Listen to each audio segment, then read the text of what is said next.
Do you want to wake up feeling like you're stepping into who you're meant to be, into the best possible version of you? What if I told you that the key to your best life, health, and happiness are all around you? You just have to find what works for you. I'm Hope Pedraza, and I believe that there isn't just one way to live a healthy and meaningful life, and that all you need is a little inspiration to make changes that last from the inside out. Each week, I'll be sharing tangible tips and inspirational interviews to help you on your journey. These are the steps to take to improve your life and live with purpose. This is Hopeful and Wholesome. Hey y'all, welcome back to Hopeful and Wholesome. And we are on episode 2 of my series on emotional intelligence and emotional resilience. And if you listen to the last episode, you don't necessarily have to listen to these in order, but I think they probably make more sense in order. But if you're here, then stay with us and you can go back and listen. But in the first episode of the series, I talked about the power of feeling emotions and what happens when we do not do that, right? When we don't allow ourselves to go through that full emotional process, how that affects our physical body and kind of what that process looks like. Today, I want to talk about limiting thoughts and beliefs and how those affect our health and well-being. And while this might sound like I'm talking about the same thing, I'm really not, because the thoughts and beliefs. So yesterday when I was talking about your emotions and kind of halting that physiological process that happens when we feel an emotion, I talked about how we keep that cycle, how we perpetuate that cycle, right? It's when we attach the stories to it. So the stories, this is where the limiting thoughts and beliefs come from. And so that's why I want to dive into that. So I want to hone in on that piece specifically. The stories attached to the emotions, right? Those are the limiting thoughts and beliefs. So the fact is, just recapping what I said yesterday, that almost all of your thoughts, your actions, your decisions, your emotions, behaviors come from the programming of your subconscious, right? And so, in order to change those things, we have to reprogram your subconscious. So, if you've ever heard of the term subconscious reprogramming, I've used it a lot. I'm sure I'll say it a handful more times. That's what we're talking about. Reprogramming your subconscious is it's like a rewiring process of how these thoughts, beliefs, decisions, all these things got to be. So yesterday I mentioned that emotions, the physiological process, that it only lasts for 90 seconds, right? For us to feel it, to allow the chemicals to do their thing in our body and for it to pass, it only lasts for 90 seconds. And that it's the stories that we keep telling ourselves or telling in our subconscious mind that perpetuates them, right? That keeps us in a specific state. It's essentially a choice we've made to keep those stories going, to hold us in that state. And so I want to talk about the stories, why this happens. So essentially, these stories keep us stuck in a loop. There's what's happened, which in and of itself really has no emotional charge, right? It just is, it happened. And then there's B, what we make it mean, right? So there's what actually happened, the facts. The fact is, I went through a breakup, right? We're just using as an example. The fact is, I got divorced. It's the stories, what we make it mean, that keeps the cycle, keeps that constant feedback loop, right? So I'm going to give you some examples. Let's use an example from a business perspective. Okay. So let's say you launched an offer. What actually happened is you launched an offer and no one bought it or no one engaged with your content, right? That's what happened. What we make it mean is I did something wrong. I'm invisible. No one cares what I have to say. I'm not good enough. No one cares about me, right? We attach those stories to it. So it's not actually what it means. That's what you've made it mean, right? What happened is nobody bought, right? Another example, just from life. I worked my butt off for the promotion at work and I didn't get it. Okay, that's the fact. That's what actually happened. What we make it mean is I'm not good enough. I'm not valued. I'm not worthy. I don't matter, right? That's what we've made it mean. Let me use an example just from a relationship so we kind of get all the spectrum of life here. Let's see. I tried having a meaningful conversation with my husband about how I feel about something important, and he brushed it off, or he got mad, or he got defensive. Fill in the blank there. So that's what happened. That's what actually happened. What we make it mean is my emotions aren't important. My feelings don't matter. I don't matter. My feelings don't matter. Right. So there's what actually happened. and there's what we make it mean. What we make it mean, those are the stories. This is where the limiting thoughts and beliefs come from, right? So, why do we do this? Well, what happens when we tell these stories, when we attach a meaning to what actually happened and we keep the stories in the loop, we stay in this loop. First of all, it positions us as a victim. So we feel a certain way when we're able to position ourselves as a victim. B, it creates this disempowering context, right? Because now, like I said yesterday, when we stay stuck in the loop, when we attach ourselves to the stories of what we've made this emotionally charged thing mean, then we let go of our power. Now we have let go of power. Now that thing, that emotion, that story has power over us, right? And it pushes our authority outside of us, right? We're giving that situation, that scenario, or maybe it's a person, we're giving that person the power, right? That scenario, that whatever happened, that circumstance, we're giving that power, and we're giving our power away. Remember what I said yesterday: we give our power away and we are making decisions from these certain emotions. So yesterday I mentioned those big four, right? Like fear, shame, guilt, anger, right? Those the big ones. When we're making decisions, especially when it comes from fear, but really I would say it applies to all of them, right? We narrow what's possible. We narrow the field of possibilities. Everything is black, white, good, bad, yes, no, right, wrong, right? We narrow the field of possibilities and we are making our options for what we do next very small and few between, right? Few between, right? And so, because we've given our power away, now that emotion, that circumstance, that situation, that person, whatever it is, has our power. And so it's makes it more difficult for us to move past that because that situation has power over us. It is stagnating the energy in our body because our energy is now going to that thing, right? It's going to that emotion, that story that we've attached it to. And think about the examples I just gave, right? So I gave an example from business, from work life, and from relationship, right? So, like the one I said about work, I worked my butt off for this promotion. I didn't get it. We make it mean I'm not good enough. I'm not worthy. We make it mean all of these things. And now that's where your energy is, right? Our energy is in these feelings, these thoughts, these beliefs about yourself that are coming up, right? Our energy is not on what's my next step, right? What could I do different? What opportunities do I have now? What is this no that I just got in my career? What does that mean for me? Right? What's the next possibility? What's the next opportunity? Right? So it narrows, you see that's what I mean about it narrows your field of possibilities, what's possible. Because now we're just stuck in that. Well, I don't matter. I don't care. You're not going to do a great job at work the rest of the week if you're stuck in that because you're going to be thinking, well, it doesn't matter anyway, because whatever I do, right? You see what I mean? You get stuck in that loop. The limiting beliefs, it binds your energy, it holds it hostage. Yesterday, I used the example of holding it hostage. It holds us hostage and it creates contraction. There's a constraint, a contraction on our energy, right? And it places a limitation on our energy. It's not free flowing energy, it's halting the flow of energy in your body. Okay, so why do we do this? Let's dive in deeper to this. Why we do it. So that's what happens, and I want to talk about why we do it. Because first of all, we do this because we want to be right, right? We want to be right. And the thing is, it's not even about us. It's about our subconscious and about our ego. And I don't want to use the word ego to be like have a negative connotation here, but ego is the part of your brain, your mind that keeps you safe. It's right. That's kind of where it's coming from. It wants to be right because if you're right, there's a certain level of safety there, right? There's always a payoff for the story. Being right means you get to avoid responsibility because we're declaring something as it is in a fixed way, and then we have nothing to do with it, right? Like this is how it is, and I have no control of it whatsoever, right? I don't have to take responsibility for it.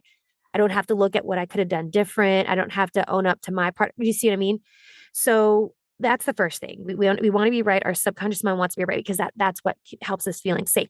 Being wrong does not feel safe, right? And you probably know what I mean. You've been in a situation where you're like, do I want to admit that I'm wrong? Because I don't want to really even have to deal with the repercussions of that, right? So being right makes us feel safe.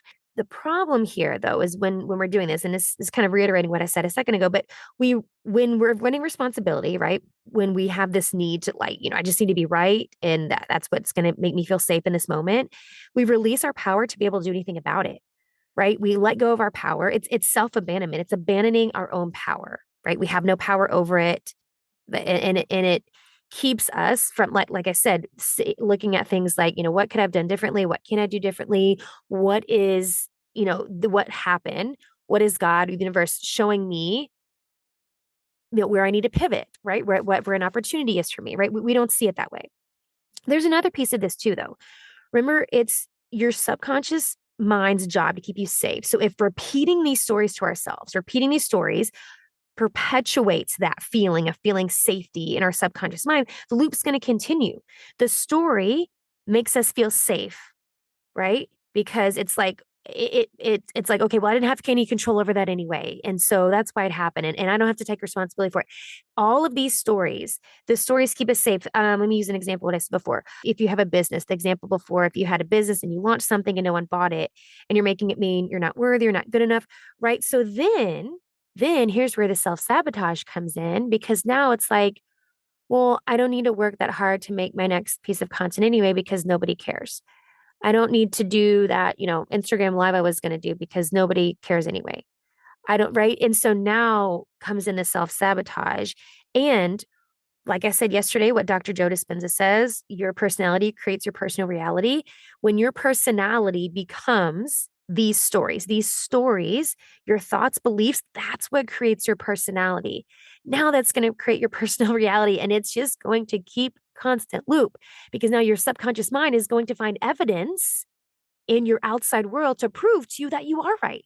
It's just going to prove, yeah, you're right. You don't matter, right? You are unworthy of receiving that promotion. You're right. Your emotions don't matter. You don't need to share them with your husband because they don't matter, right? It's going to find evidence to prove you right because that feels safe. We're going to talk about nervous system in the next episode. I think it's the next one. Maybe it's the one after that. But so I'm going to talk about that and creating more safety. But that's really what's happening. It's the loop. It's the perpetual loop.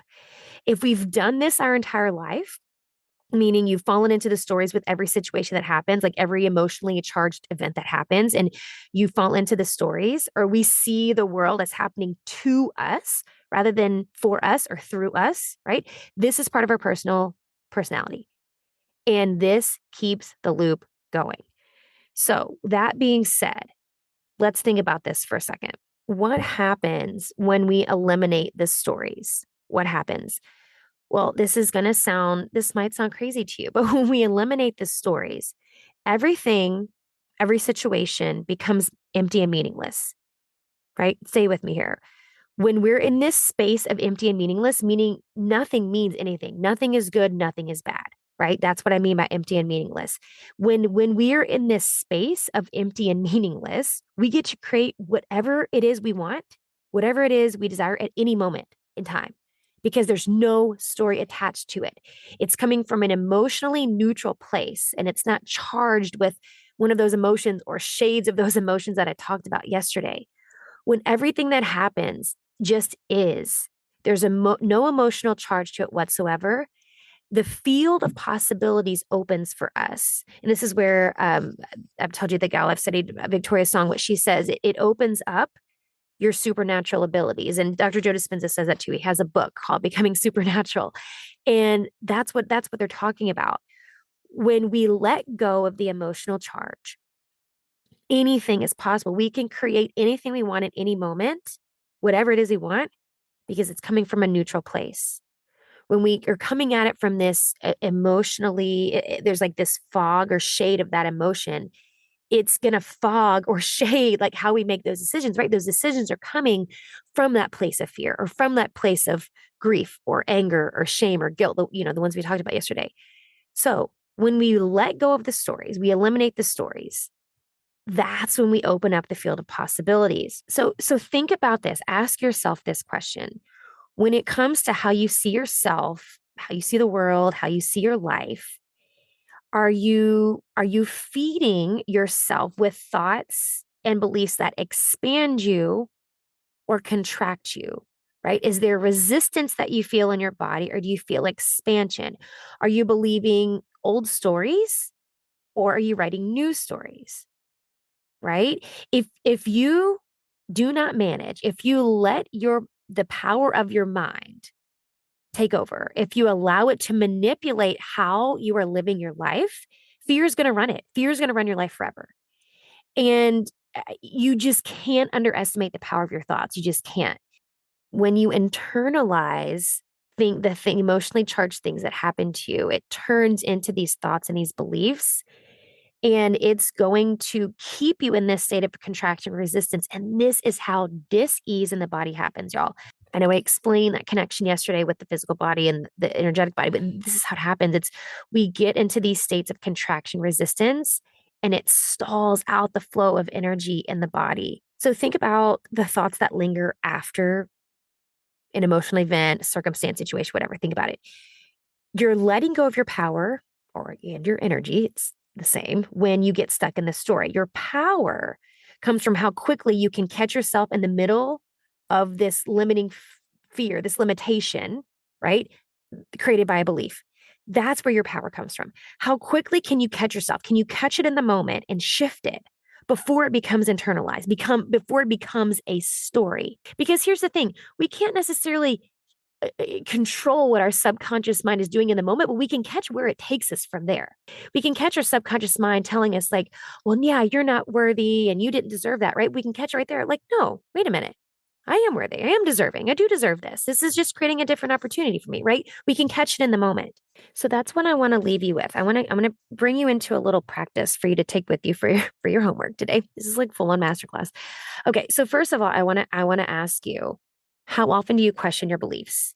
Right? How often do you just assume all your thoughts are true, or they're useful, or they're productive, and just move through life on autopilot, not questioning your beliefs?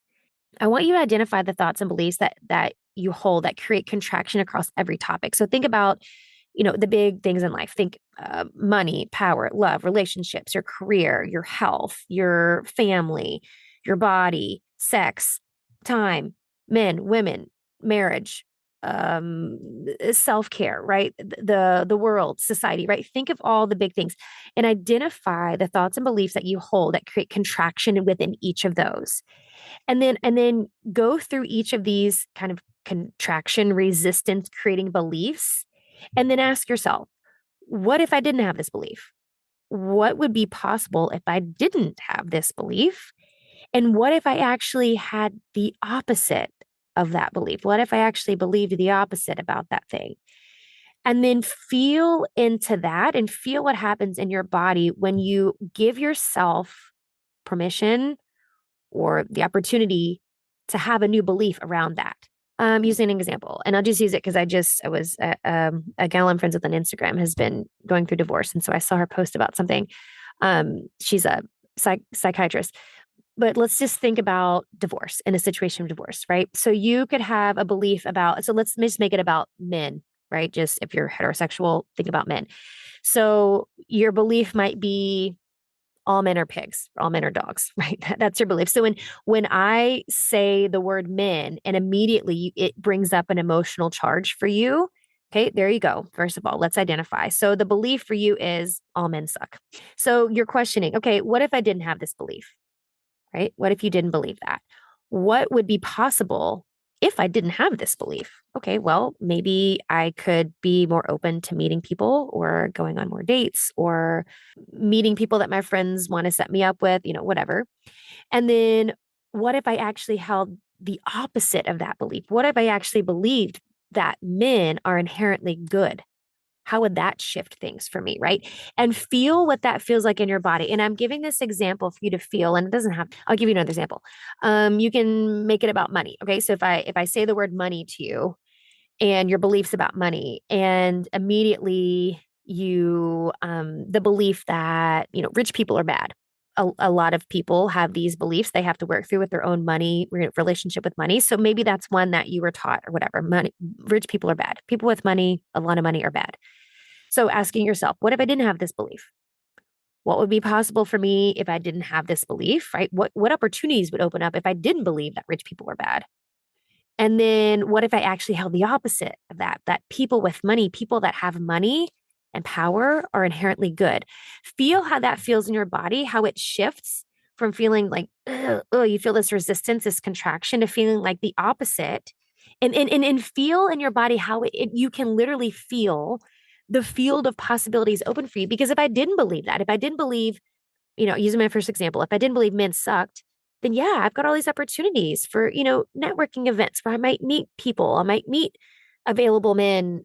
You might meet available men your age, right? Or I mean, in the belief about money, I might actually, get out of debt and change my financial situation, right? So when you see how it opens up the field of possibility, when you question your belief and ask yourself, what if I believed the opposite? So when you're able to question your beliefs, and really it's an interrupting of your inner dialogue. And that's what Victoria's song says. It's interrupting the inner dialogue and the narrative that you're telling yourself and shifting your thoughts that create contraction or resistance. This is how you change your life, you change your body, you change your well-being. Like it opens up, it's unlimited possibilities from there. Mindset is important, but really it's only one piece of the puzzle. And I think so often this is where a lot of like self-development, self-help things kind of fall short. Because if we're only talking about mindset, that's great, but there's a lot of rewiring that has to happen to get into that right mindset, right? You see, there's layers of thoughts and beliefs that have been built from these stories that started with emotions. It started with an event, circumstance, situation, or been in our DNA. It's multi-generational of these emotions that have been stored in our body, and there are stories attached to those emotions. This is plays such a critical role in healing your body, y'all. I just can't stress that enough. Like all of this is tied together. It's the emotions that creates the thoughts, the beliefs that, right? It's creating and keeping that cycle going. And so I want to leave you with one other little exercise here, kind of a continuation of what I just did, having you kind of journal. So that last part I just went through, like work through that and like journal on that and see what comes up.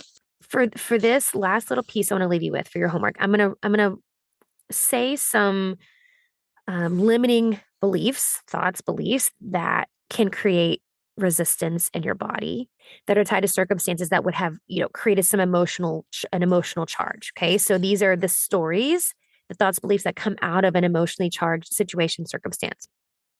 Because what I want you to do is create your own list. And essentially what we're doing is we're like pulling out the negative self-talk that happens.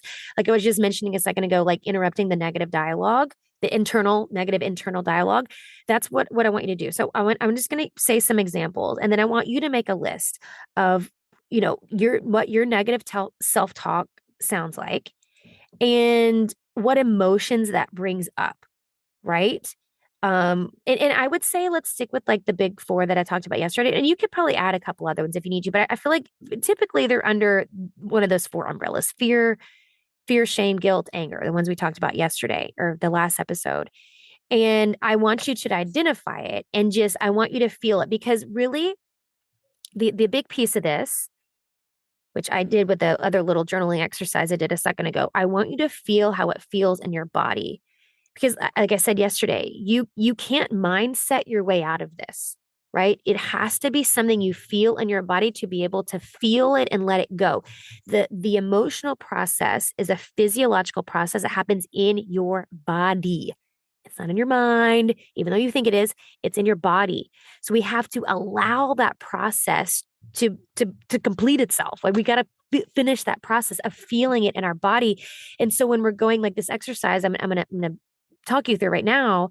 That's what it is. It's so I want you to, make your list, and I want you to feel what these thoughts feel like in your body, the sensation that comes up. I'm going to give you some examples. So let me just say a handful of these. And this is just like negative self-talk that maybe you have found yourself saying, or you hear other people say about themselves, but things like, I'm too much. I'm not enough. I'm not worthy. I'm not lovable. I'm too old. I'm too young. I'm too fat. I'm too skinny. I'm too tall. I'm too short. I feel like an imposter. I I'm not worthy. I'm not important. I'm, do I matter? Am I useless? I'm hopeless. I'm selfish. I'm powerless. I'm unreliable. I'm lazy. I don't have what it takes. I'm not pretty enough. I'm not rich enough. I don't deserve this. I'm a joke. I'm boring. I'm too shy. Nobody listens to me. Nobody cares what I have to say. Why is this happening to me? Do you see what I'm saying? Did I give you a good enough list? so, so those are just some examples, and maybe some of those resonate with you, and you can go back and listen and write those down. But I want you to create your own list. The thoughts that you have going on in your head, maybe on a daily basis, maybe it's not every day, that bring up the fear, the anger, the shame, the guilt, right? What are those things? Write them down. Now, from here, here's what I want you to do. So, with your list that you're making, I want you to identify the thought, the emotion tied to that thought, and then the sensation that happens in your body. So, an example, if I go back to the example I used at the beginning of this about the promotion at your job. So, the the moment that happened, identifying the moment that happened was I didn't get the promotion at my job. The thought that came up was I didn't deserve to get that job. The feeling that comes up was shame. That's what happened. You felt shame. And the sensation maybe was this, this pit in your stomach. That's what it feels like in the body, a pit in your stomach. So that's the example. So it's the moment, the circumstance, the situation that happened, identifying that, the thought that came up, the feeling that's associated, the emotion that's associated that, and then the feeling in your body. And that's what I want you to practice. So I want you to practice. So this practice, the reason I'm introducing you to a practice like this is to do what I was saying earlier about feeling the emotion in your body, feeling in your body. The emotional process has to happen in your body. So yesterday when I was talking about how you can't like positive think your way out of things and like force yourself, you can't just decide to like flip a switch and feel a quote unquote better emotion or good emotion, right? Which remember, I also said there's no good versus bad emotions, but the ones that where we feel more comfortable, you can't just flip a switch. You can't just positive think your way out of it. You can't just mindset your way out of it. It doesn't come from your mind. And this is why so often when I'm working with clients and they've been doing the work, the diet, the supplements, they've been to this practitioner and that practitioner, and they haven't seen the results. This piece, this emotional piece makes such a difference because it's about feeling things in your body that cause these things to happen in the first place. That's where it starts. And if we don't know how to feel it in our bodies, if we're so disconnected that we don't know how to feel these things in our bodies, then it's going to get stuck. So this practice that I just walked you through of identifying the moment, the triggering moment, the thought that came up, the emotion associated with it, and the feeling in your body. Now we can start to feel this emotional, this physiological process that happens when we feel an emotion. And that's how we work through it. We can feel it in our body. And I find that just like a simple practice like this can be really powerful because in just reconnecting with your body, really. I've talked with people before, I've worked with people before that they literally don't feel anything. Like they don't feel it in their body because they're so disconnected from it. And in that, and there's no judgment there. I find that's probably a lot more common than we think it is. And when you become so disconnected from your body that you can't feel really good emotions or really bad emotions, right? You can't feel those in your body. It's time to reconnect back with the body. Doing these somatic practices like this, where you're identifying a feeling in your body associated with the emotion. Now we're talking.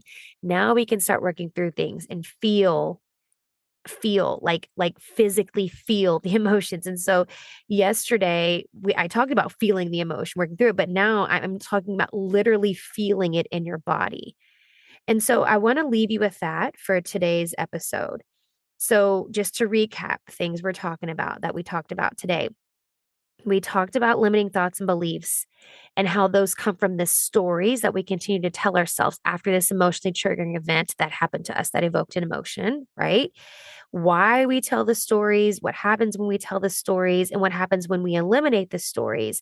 And then I gave you these practices for you to start working on this on your own to question your beliefs and to be able to work through feeling in your body the emotion, right? And that's how and how this is all tied together. Let me kind of connect the dots here. When we can start to feel what the emotion feels like in our physical body, that's when we can let go of the stories, right? We can feel it so we can move through it. That's the goal. That's the end goal, is moving through it, move to the other side of it. So we're not just shifting it, and we're not feeling it just to feel it so we can move on. That's the other thing that happens with my clients. Oh yeah, yeah. No, I felt the grief. I felt the grief. And now I can move on. Again, that's mindsetting your way out of it and trying to do it from your mind. It doesn't work that way. Your body has to feel it, to be able to move through it.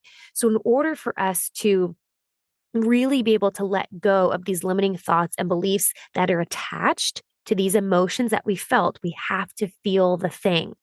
So this is all connected to us feeling it in our body, feeling the emotion, feeling that in the body, and then letting that move through the body and go through that physiological process that we didn't allow it to go through to begin with. You know what I mean? And I think here's the other thing, because I've had people ask me that before too. Like, okay, so the emotional process, it takes 90 seconds. And, okay, so I felt the feeling in the moment, but it's still stuck. But the thing is, sometimes we didn't, if we either didn't let the process complete, or B, we attached the story to it before it had a chance to complete the process. It was like I said yesterday, it's halting the process. Now we've already attached that story to it, or right. So now we've already attached a story to it. We've already attached meaning to it before we let that move through the full physiological process, right? Our subconscious minds are so good at storytelling. I think I said that yesterday, that we're storytelling machines, that it happens in an instant. So when something happens, we can instantaneously attach a story to that emotion. And now the limiting thoughts, the limiting beliefs, all of this is just ruminating, right? So I just wanted to say that, just to give you an idea of like how quick it happens and why we get so stuck when we think like, no, but I felt it. I felt the grief, or I felt the fear. I felt yeah, but we've already attached a story to it. And so it's just going to keep us in the loop, right? So I'm going to leave you with that today. I feel like I gave you a lot of good homework to go with. So questioning your beliefs, that first exercise I gave you, questioning your beliefs, and questioning, what if I believe the opposite, and then going through the scenario where you're allowing yourself to feel the emotion. So the scenario, the thought attached to that, the emotion, and the body feeling in your body. Work through these pieces, y'all. Do some journaling, do some mindfulness work through these pieces. This is such a powerful part of this emotional resiliency and building that in the body. And we're going to talk more about the resiliency. We're going to talk about your nervous system and like feeling safe in the nervous system. We'll talk about that. And I will see y'all in the next episode. Thanks for listening to Hopeful and Wholesome, y'all. If you found value in this week's episode, please subscribe on iTunes or wherever you listen to your podcast and leave a review to let me know what you thought. I'd love to know what you find useful in these episodes so I can know how to provide the most value I can to my listeners. And if you have topics you'd like to know more about, I'd love to hear those as well. So shoot me a message on Instagram, Facebook, or LinkedIn. It's at @thehopepedraza, or you can visit my website, hopefulandwholesome.com. Thanks, y'all.